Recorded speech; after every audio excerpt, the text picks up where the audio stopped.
দক্ষিণের মেয়র পদপ্রার্থী ফজলুর রশিদ ফিরোজ।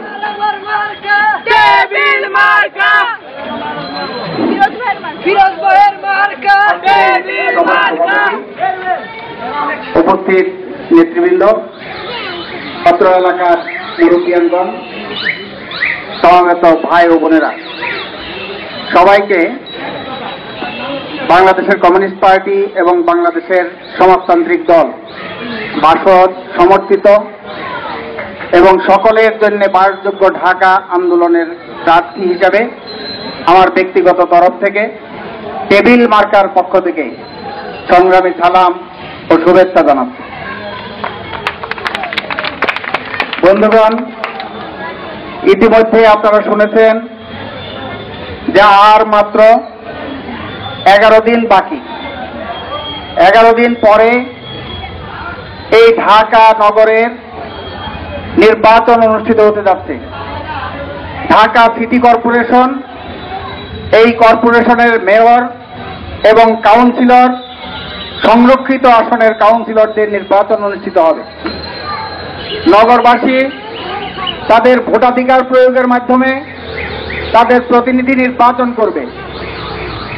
কেমন প্রতিনিধি তারা চান?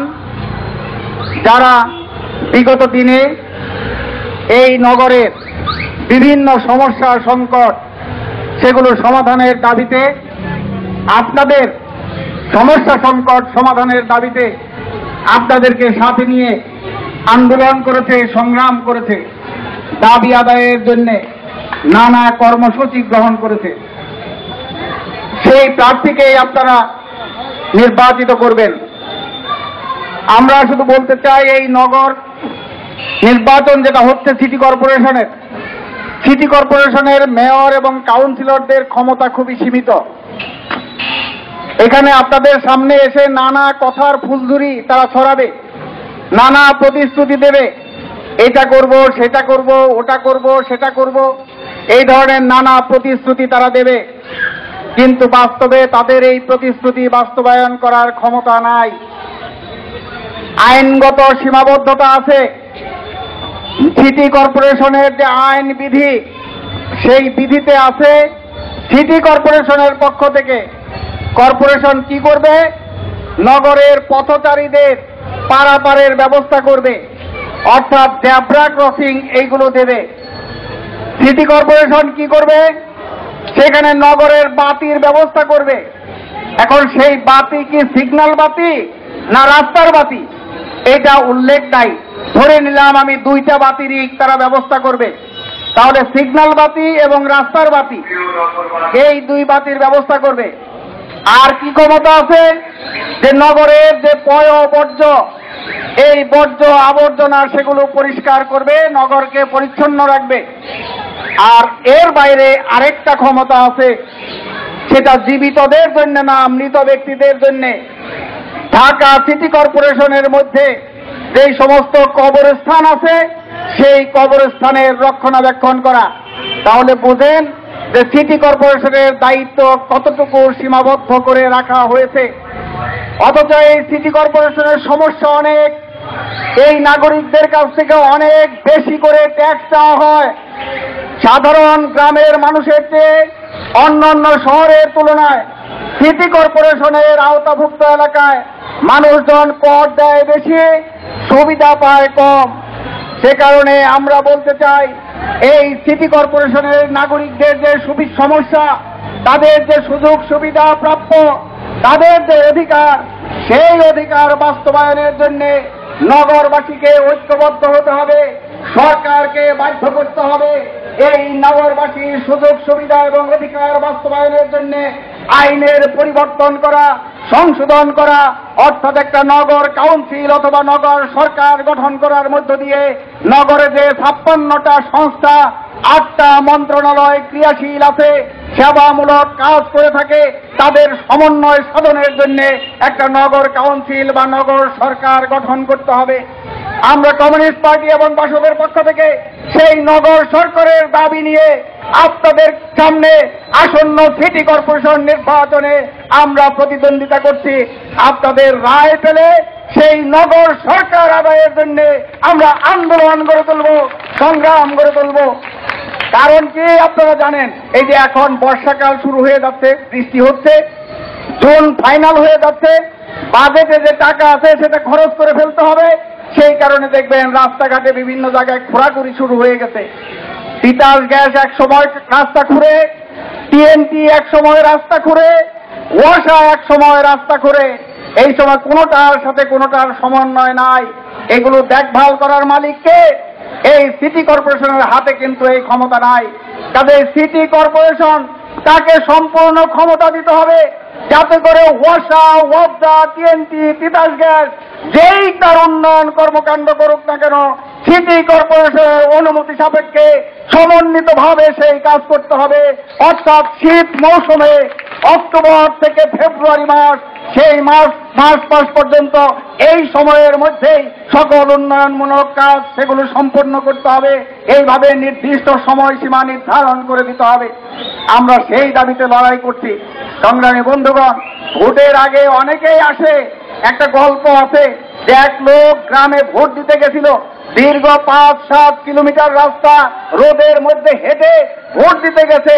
ভোট সেন্টারের সামনে সেখানে বিভিন্ন নির্বাচনী ক্যাম্প থাকে, তারা ডেকে নিয়ে বৃদ্ধকে বললেন, আপনি হেঁটে এসেছেন, ক্লান্ত হয়েছেন, পরিশ্রান্ত হয়েছেন, আপনি পানি খান। সে একটু পানি খেতে চেয়েছিল, তাকে দিল কি 7 আপ পেপসি, কারণ বোতল খুললে দেখবেন ফস করে উঠে। ভোটটা দিয়ে আসলো, সে এসে আবার সেই ক্যাম্পে গেল, যাওয়ার পরে বলল, বাবারে আরো 5 কিলোমিটার আমি হেঁটে যাব, আমাকে আরেক গ্লাস পানি দাও। তখন তাকে ঠান্ডা পানি, এমনি পানি দেওয়া হলো। সে বলল যে ভাই ওই ফস করা বোতলের পানি দাও। সে বলল, ভোটের আগে পানির বোতল ফস করে, ভোটের পরে পানির বোতল ফস করে না। এই ধরনের প্রার্থীদেরকে আপনারা চিনে নেবেন। আমরা ভোটের আগেও আপনাদের কাছে যেমন, ভোটের পরেও আমরা আপনাদের পাশে তেমন। কমিউনিস্ট পার্টি বাসদের পক্ষ থেকে আমরা সেই প্রতিশ্রুতি, সেই অঙ্গীকার আপনাদের কাছে দিয়েছি। আপনারা জানেন যে আজকে এখানে এই যে রাস্তার দাবিতে আন্দোলন করেছে কে? জলাবদ্ধতার সমস্যা, সেই সমস্যা নিরসনের দাবিতে আন্দোলন করেছে কে? কমিউনিস্ট পার্টি বাসদ এই দাবিতে আন্দোলন করেছে। কাজেই কমিউনিস্ট পার্টি বাসদের আপনাদের কাছে ভোট চাওয়ার অধিকার আছে, দাবি আছে। সেই দাবি নিয়ে আমরা আপনাদের সামনে সমবেত হয়েছি। সংগ্রামী বন্ধুগণ, আপনারা জানেন এই যে কামরাঙ্গীর চর, এটা আগে সিটি কর্পোরেশনের আওতায় ছিল না, সুলতানগঞ্জ ইউনিয়নে ছিল। এখানে 3টা ওয়ার্ড নতুন করে সিটি কর্পোরেশনে যুক্ত হয়েছে। কাজেই সিটি কর্পোরেশনের অনেক সুবিধা এই এলাকার মানুষ পায় না। সুবিধা বঞ্চিত এলাকা হিসাবে এই কামরাঙ্গীর চর এলাকা, এই 55, 56, 57 নম্বর ওয়ার্ড, সেই ওয়ার্ডের বাসিন্দারা নাগরিক সুবিধা থেকে বঞ্চিত। এই ওয়ার্ডে ভালো স্কুল নেই, ভালো কলেজ নেই, এই এলাকার জনগণের জন্য ড্রেনেজ, সুয়ারেজ লাইনের ব্যবস্থা নেই। আপনারা জানেন যে 1991 সনে ঢাকা সিটি কর্পোরেশনের একটা অ্যাক্ট আছে, বাড়ি ভাড়া নিয়ন্ত্রণ আইন। সেই বাড়ি ভাড়া নিয়ন্ত্রণ আইনের কোনো কার্যকারিতা নাই। আমরা কমিউনিস্ট পার্টি বাসদের পক্ষ থেকে বলেছিলাম যে বাড়ি ভাড়া, গাড়ি ভাড়া নিয়ন্ত্রণ আইন, সেটা যুক্তিসঙ্গতভাবে সেই আইন প্রণয়ন করতে হবে, যাতে বাড়িওয়ালাদের সমস্যা না হয়, যাতে ভাড়াটিয়াদের সমস্যা না হয়। বাড়িওয়ালাদের সমস্যা সেটাও আমাদের যেমন দেখতে হবে, ভাড়াটিয়াদের সমস্যা সেটাও আমাদের দেখতে হবে। এদিকে যদি বাড়িওয়ালাদের ট্যাক্স শুধু বাড়তেই থাকে আর ভাড়াটিয়াদের ভাড়া যদি ক্রমাগত বাড়তে থাকে, তাহলে ভাড়াটিয়ারাও সমস্যায় পড়বে, বাড়িওয়ালারাও সমস্যা পড়বে। সেই সমস্যাকে একটা যৌক্তিক আইনের ভিত্তিতে তার নিয়ন্ত্রণ ব্যবস্থা কার্যকর করতে হবে।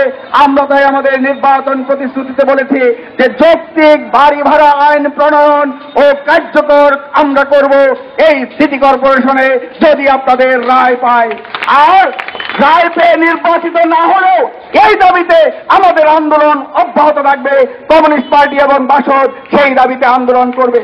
সংগ্রামী বন্ধুগণ, এখানে জানেন আপনারা যে এখানে অনেক প্রার্থী তারা স্লোগান দিয়েছে, নির্বাচনী ইশতেহার ঘোষণা করেছে যে তিলোত্তমা ঢাকা নগরী।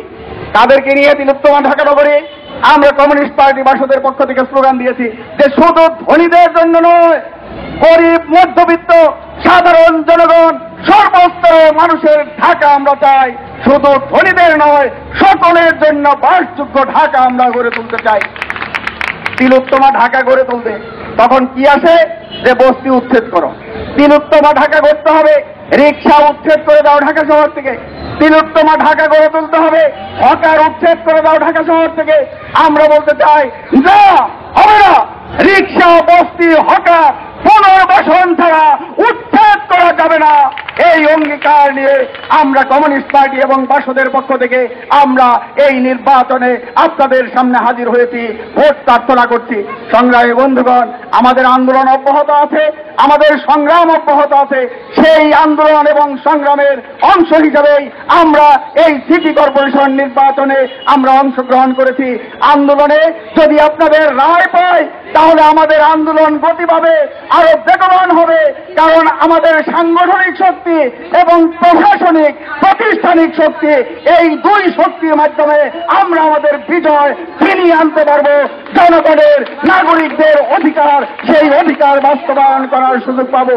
সেই লক্ষ্যে আমরা আহ্বান জানাবো যে কমিউনিস্ট পার্টি বাসদ যে সংগ্রাম করছে, যে মেহনতি মানুষ, সাধারণ মানুষ, শ্রমিক, মধ্যবিত্ত জনগণ, তাদের ন্যায়সঙ্গত অধিকার, সেই অধিকার বাস্তবায়নের জন্য আমরা লড়াই করে যাব।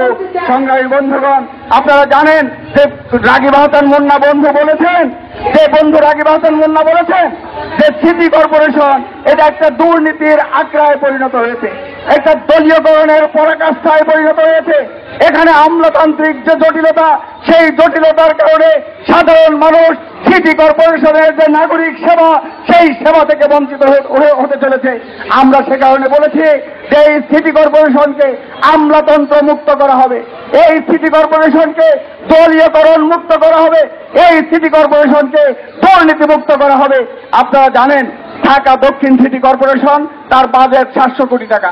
700 কোটি টাকার মধ্যে 400 কোটি টাকা সেখানে কর্মকর্তা কর্মচারীদের বেতন ভাতা বাবদ পরিশোধ করা হয়।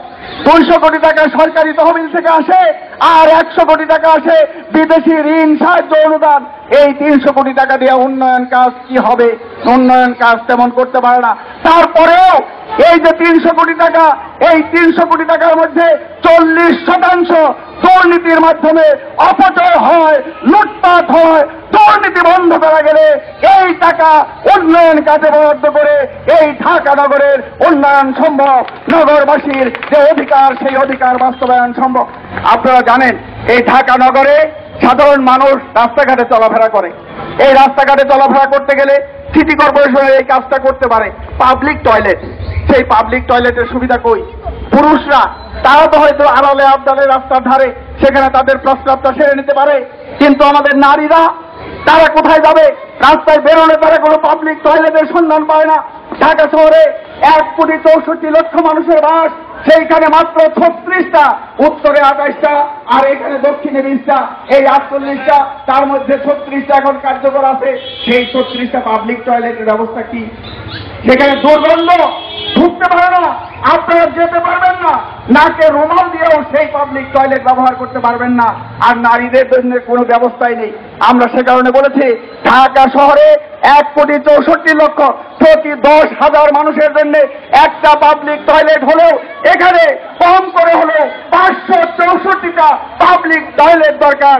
আমরা নির্বাচিত হলে আপনাদেরকে প্রতিশ্রুতি দিতে চাই, জনসাধারণের, নাগরিকের এই সেবার জন্য পাবলিক টয়লেট, বিশেষ করে নারীদের জন্য পাবলিক টয়লেটের ব্যবস্থা করা হবে।